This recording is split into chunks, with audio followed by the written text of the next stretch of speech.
All right, the year was 2008. O.J. Simpson was convicted on all charges relating to an incident that took place in Las Vegas where Simpson, along with a few accomplices, well, they entered into a hotel room. They stole multiple pieces of sports memorabilia, and they did it at gunpoint.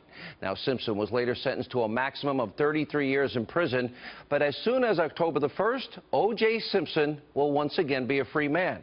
Now, we want to remind you, our viewers, of O.J. Simpson's seeded and violent past. In 1989, O.J. Simpson, he was charged with beating his then-wife, Nicole Brown Simpson. He was ordered to undergo psychiatric treatment. The pair would divorce 3 years later amid claims that O.J. Simpson was physically and emotionally abusive. Then in 1994, Nicole Brown Simpson, she was found brutally stabbed to death along with her friend Ron Goldman outside of a home that she shared with her and O.J.'s 2 children. Now, the crime scene at the time was described as horrific, and Nicole Brown Simpson's head was nearly severed from her body. And hours later, when police went to O.J. Simpson's house, well, investigators found that his white Ford Bronco was covered in blood. The DNA test would later link the blood to Nicole Brown Simpson, Ron Goldman, and O.J. Simpson. Bloody socks were also found at the foot of O.J. Simpson's bed. DNA testing would link those socks to Simpson and his ex-wife. Bloody shoe prints were found at the scene of the crime. Well, guess what? They matched O.J. Simpson's shoe size. Blood containing O.J. Simpson's DNA markers. Well, that was found on a back gate at the crime scene. One bloody leather glove was found near the victims, with a matching glove found behind O.J. Simpson's guest house. Now, those gloves also contained genetic markers connected to Simpson and the 2 victims. Now, because of the mountain of evidence against O.J. Simpson, well, he then became the main suspect in a huge double murder, and he was required to surrender to the police. Then on June 17, 1994, after failing to turn himself in, O.J. Simpson and a close personal friend, they led police on a long, slow speed car chase in Southern California where O.J., who was a passenger in the white Ford Bronco, purportedly was considering suicide. Ultimately, Simpson surrendered to police and was formally charged in the deaths of his ex-wife and Ron Goldman. Now, Simpson then hired high-profile lawyers who turned this trial of the century into a public circus, with all of America tuning in to see what would happen. In the end, a jury found that despite this mountain of evidence, physical evidence, blood evidence, markers, DNA, they found O.J. Simpson not guilty. And 13 years after being cleared of these murder charges, O.J. Simpson was sentenced to prison for robbery, kidnapping, assault, which led to today's parole hearing granting O.J.'s freedom.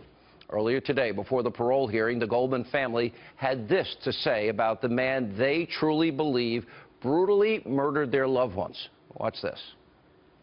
I think his whole history of violence, ignoring the law, no respect for the law, no remorse for virtually anything he's ever done, is an indication of who he is as a person. I don't think there's any reason to think that he's going to be a decent human being into society. His propensity is to be violent. His propensity is to go above and beyond what the law dictates he's supposed to do. Our society afforded him his freedom back in '95 when they acquitted him.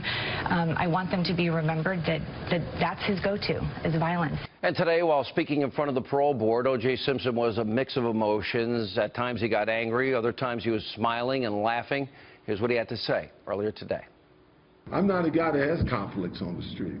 I don't expect to have any when I leave here, but I feel that I'm much better prepared. But more so from, I think, my commitment to being a better Christian, because I thought I was a good guy.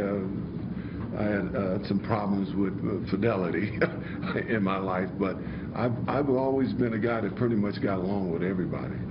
I've always thought I've been pretty good with people, and I've basically spent a conflict-free life. All right, pretty unbelievable. Joining us now with reactions, someone who extensively covered the murder trial in the 1990s, TMZ's Harvey Levin. Harvey, welcome back. You really did. I mean, careers were actually, and some of our mutual friends, Geraldo, Greg Jarrett, others, careers were made on this case. Yeah, they were. I got a couple of reactions here. One, the hilarious part, which is when he says that he's never really had conflicts in his life. his wife called, or ex-wife called 911 so many times she said, I'm calling about O.J. Simpson. I think you know his record. So that's just absurd. But the bigger thing, Sean, is this. And look, I love you, but I'm going to say it. I disagree with you. You spent 2 minutes talking about the murder case, and you went through all of the evidence, and I agree with you. I love inviting Harvey Levin on my show to beat me up. That's why we're such good friends. Go right ahead. Okay, I apologize, but no, go ahead. I agree with you. To me, he is the guiltiest man I've ever seen in a murder case, and I covered this gavel to gavel. That said, he was found not guilty.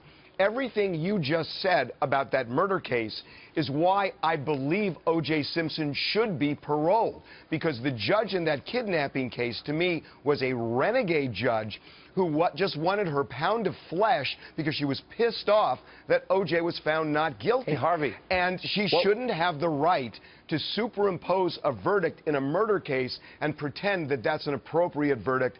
He shouldn't have served even 9 years for this.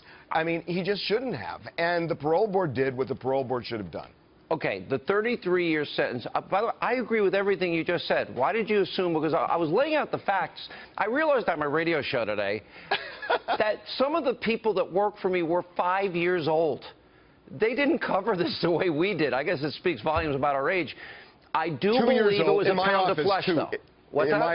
In my office, 2 years old. Yeah, I see the young kids you work with. It cracks me up.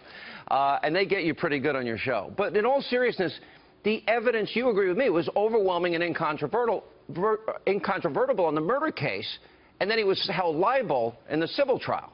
Right, but Sean, look, O.J. Simpson went through 2 major criminal trials, and in both cases, justice and O.J. Simpson never really intersected.